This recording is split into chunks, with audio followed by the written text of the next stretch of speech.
The number of drug abusers in Kenya, especially heroin and cocaine, has been reported to increase over time.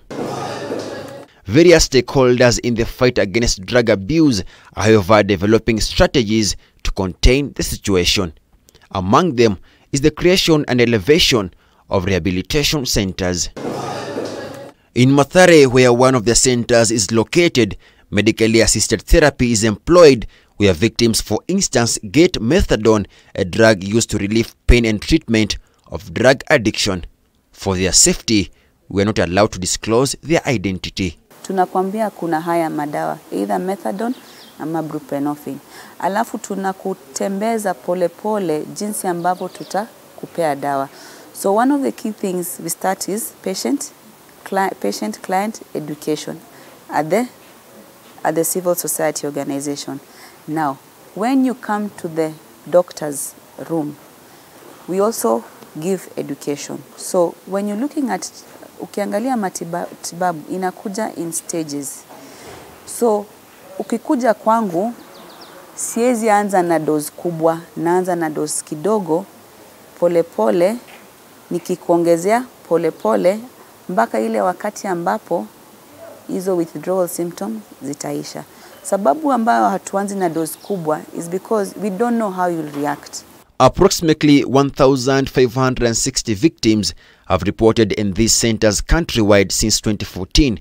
Men are the majority compared to women, with doctors citing challenges in women seeking treatment as society judges them wrongly. We have challenges in terms of women coming to seek care. When you look at stigma and discrimination, so you find women wanakuwa na changamoto zaidi sababu society inawa judge harshly wanapotumia drugs. The age of those seeking treatment is between 65 and 17 years, while majority are between 30 and 40 years old. Upande wa infections, tunaona sana sana hepatitis B, hepatitis C na HIV na kwanga mingi zaidi. According to the Chief Executive Director at NACADA, Victor Okioma, parenting is one of the stumbling blocks in the war against drug abuse in the country. In terms of behavior change, we see a challenge there.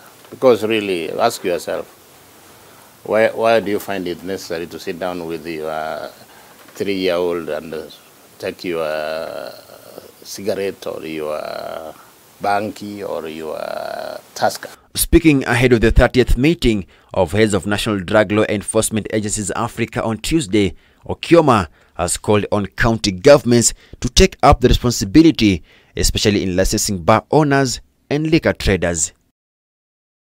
We are following a case where people were licensed to manufacture some stuff, which is called alcohol, and people have died. 5 people died. We are investigating, and it is attributed to some manufacturers. And they are licensed. They have a license. So even when you are a county government, the licensing, have you tried to care about the kind of product you are licensing? You could be licensing poison for your own people. My message, let counties take up this responsibility. If you check the constitution, drug control is devolved, licensing of alcoholic outlets is devolved, and they are generating money every day by licensing. They should invest that money to save the young people who are suffering. Majibu Kitsao, K24 TV, Nairobi.